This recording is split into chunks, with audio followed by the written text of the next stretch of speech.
In today's video, I'm going to teach you how to download voice from Elevenlabs.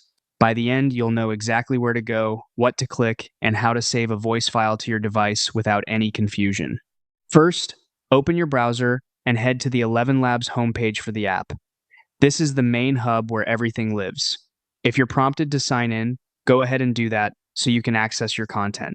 A quick tip: using a modern browser and a stable connection helps the page load smoothly. Next, look to the left-hand sidebar and click on Voices. Then open My Voices. This section shows the voices you've created, cloned, or added to your account. It's the most reliable place to find the exact voice you want to download. If your list is long, don't scroll forever. There's a built-in search at the top. Click into the search bar and start typing the name of the voice you're after. Even a partial name usually brings it up. This filter is great for quickly narrowing things down, especially if you manage multiple voices for different projects. When you see the voice you want, click it to open its page or details panel.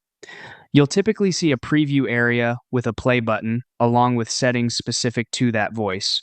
Take a second to confirm it's the correct one by glancing at its description or sample so you don't download the wrong file.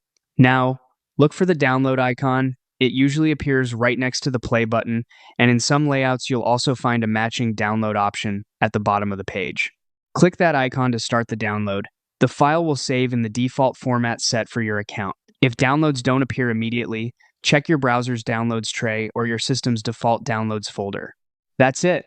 You've navigated to your voices, searched precisely, selected the right one, and saved it with a single click. Happy creating, and enjoy your newly downloaded voice from Elevenlabs.